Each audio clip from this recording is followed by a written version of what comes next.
Ali? Ulan rezil herif. Baba, Halil mi dedin sen? Hayır yavrum. Öyle demedim. Neye bakıyordun? Yok bir şeye bakmıyordum. Baba ne saklıyorsun sen? Bir şey yok kızım. Baba neyi saklıyorsun?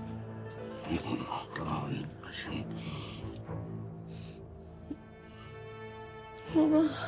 Tamam yok bir şey. Kızım yok bir şey. Baba. Ver bakayım kızım ver. Tamam. Tamam bir şey yok. Allah kahretsin seni. Öyle mi dedin Ece'ye gerçekten ya? Öyle dedim valla. Niye demeyecekmişim? Beni savunduğun için teşekkürler. Böyle bir şey yapmayacağını biliyordum zaten. Konduramadım yani sana. O Ece'ye benim de bir çift lafım var.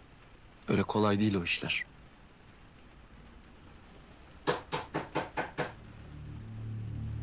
Kim bu? Oğlum. Bakalım.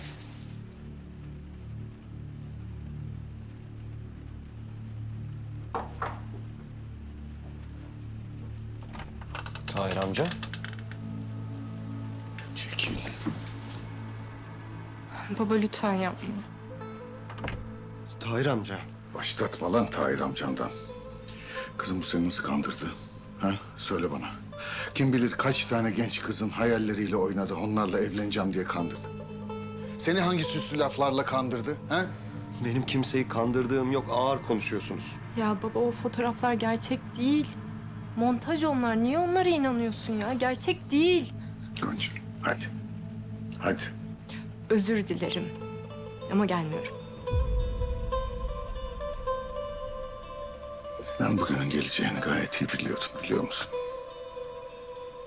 Hep şöyle söyledim kendime. Ben kızımın yanında olacağım. Kimi getirirse, yolsuz da getirse, çulsuz da getirse yanında olacağım. Çünkü onun kaderi Gülümser'inki gibi olmayacak. Ama şimdi kendi katilin olacak adamı getirip koydun benim önüme. Aşığım diye. Şimdi ben sana ne diyeyim, ha? Senin sonunu getirecek adama ben damadım mı diyeyim, ha? Ben seni nasıl teslim edeyim ona?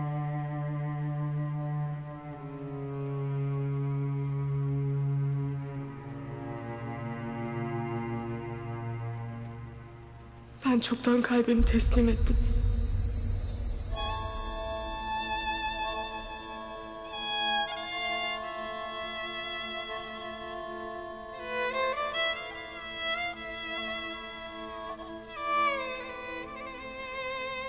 Allah yolunuzu açık etsin.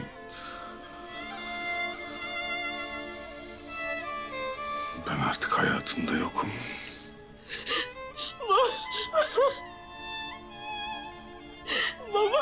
Tahir amca. Tahir amca dur. Çekil. Önümden çekil! Bakın başka herhangi biri beni böyle itip kalksaydı, siz Gonca'nın babası olmasaydınız, başka biri bana böyle hakaretler etseydi, bir de üstüne şamar atsaydı, ben bunlara böyle eyvallah demezdim. Benim neler yapabileceğimi biliyorsunuz. Ben bunların hiçbirini yapmıyorum. Size olan sonsuz sevgimden ve saygımdan. Tamam hadi. Ne yapacaksın? He? Ben de sana bir şey yapmıyorsam Gonca yüzünden yapmıyorum, tamam şimdi. Ya evet işte Gonca yüzünden, Gonca'nın hatırına her şey. Ne olursunuz beni kendinizden anlayın. Ben bu dünyada Gonca'ya zarar verecek en son insanım. Sizin için ne kadar önemliyse benim için de o kadar önemli. Gonca'nın katili olacaksın diyorsunuz ya. Söylenecek laf mı bu? Ne olursunuz bir kendinize gelin artık. Bir durun, nefes alın. Hata ediyorsunuz. Çekil. Çekil önümden, bir elimden bir kaza çıkacak, çekil.